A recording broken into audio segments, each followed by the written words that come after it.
Vote ജിഹാദ് പരാമർശത്തിൽ പ്രതിപക്ഷത്തെ വിമർശിച്ച പ്രധാനമന്ത്രി നരേന്ദ്രമോദി. കോൺഗ്രസ് നേതാക്കൾ വോട്ട് ജിഹാദ് പരാമർശത്തെ എതിർത്തിട്ടില്ല.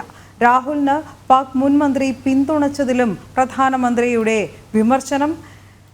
കോൺഗ്രസിന്റെ പാകിസ്ഥാൻ ബന്ധമാണ് ഇതിലൂടെ മറനീക്കി പുറത്തുവന്നതെന്നും പ്രധാനമന്ത്രി കുറ്റപ്പെടുത്തി.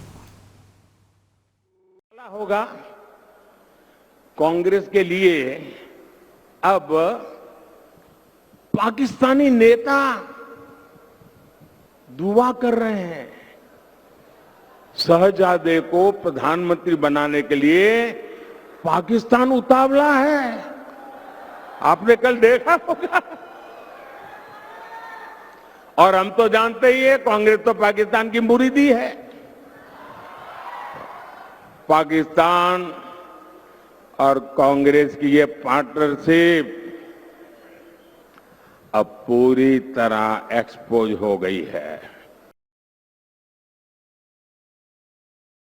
ഗൗതം അനന്തനാരായൺ കൂടി ചേരുന്നുണ്ട് കൂടുതൽ വിവരങ്ങൾ നൽകാൻ.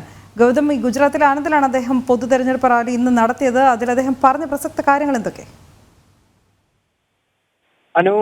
ഗുജറാത്തിലെ ആനന്ദിൽ സംസാരിക്കുമ്പോഴാണ് പ്രതിപക്ഷ പാർട്ടികൾക്കെതിരെ പ്രത്യേകിച്ച് കോൺഗ്രസിനെ കടന്നാക്രമിച്ച് പ്രധാനമന്ത്രി രംഗത്തെത്തിയത്. രണ്ട് വിഷയങ്ങളാണ് അദ്ദേഹം ഉയർത്തിക്കാണിച്ചത്. ഒന്ന്, കഴിഞ്ഞ ദിവസം പാകിസ്ഥാനിലെ ഒരു മുൻ മന്ത്രി രാഹുലിനെ പിന്തുണച്ചുകൊണ്ട് രംഗത്തെത്തുന്ന ഒരു സാഹചര്യം ഉണ്ടായിരുന്നു.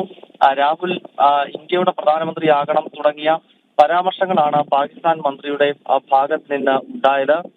ഇത് കോൺഗ്രസും പാകിസ്ഥാനും തമ്മിലുള്ള, അല്ലെങ്കിൽ കോൺഗ്രസിന്റെ ഭാരത വിരുദ്ധ സംഘടനകളുമായിട്ടുള്ള ബന്ധമാണ് ഇക്കാര്യം ചൂണ്ടിക്കാണിക്കുന്നത് എന്നാണ് പ്രധാനമന്ത്രി വിമർശിച്ചത്. ഒപ്പം ഉത്തർപ്രദേശിൽ സമാജ്വാദി പാർട്ടി നേതാവും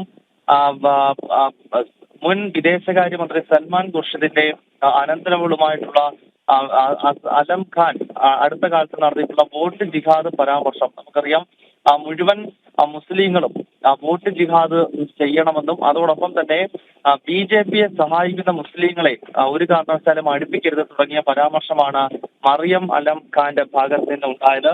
ഇതിനെയും പ്രധാനമന്ത്രി രൂക്ഷഭാഷയിൽ വിമർശിച്ചു. പ്രധാനമന്ത്രി ചൂണ്ടിക്കാണിച്ചത്, ഒരു കോൺഗ്രസ് നേതാക്കളും ഈ മറിയം അലം ഖാൻ നടത്തിയിട്ടുള്ള വോട്ട് ജിഹാദ് പരാമർശത്തെ തള്ളി പറഞ്ഞിട്ടില്ല. മാത്രമല്ല, രാജ്യത്തിന്റെ പല ഭാഗങ്ങളിൽ SC, ST അതോടൊപ്പം തന്നെ OBC എന്നൊക്കെ പറഞ്ഞ് ഹിന്ദുക്കളെ ജാതിപരമായി വിഭജിക്കുവാനുള്ള ശ്രമം കോൺഗ്രസ് നടത്തുന്നുണ്ട്. ഒരു ഭാഗത്ത് ഇത്തരം വിഭജനം ജാതിപരമായി നടത്തുവാൻ കോൺഗ്രസ് ശ്രമിക്കുന്നു, മറുഭാഗത്ത് വോട്ട് ജിഹാദിന് വേണ്ടി ആഹ്വാനം ചെയ്തു. അങ്ങനെ എല്ലാ അർത്ഥത്തിലും വിദ്വേഷം ജനിപ്പിച്ചുകൊണ്ടുള്ള പ്രചരണമാണ് ഈ തെരഞ്ഞെടുപ്പ് കാലത്ത് കോൺഗ്രസ് നടത്തുന്നത് എന്ന വിമർശനമാണ് പ്രധാനമന്ത്രി ഗുജറാത്തിലെ ആനന്ദിൽ നടത്തിയത്.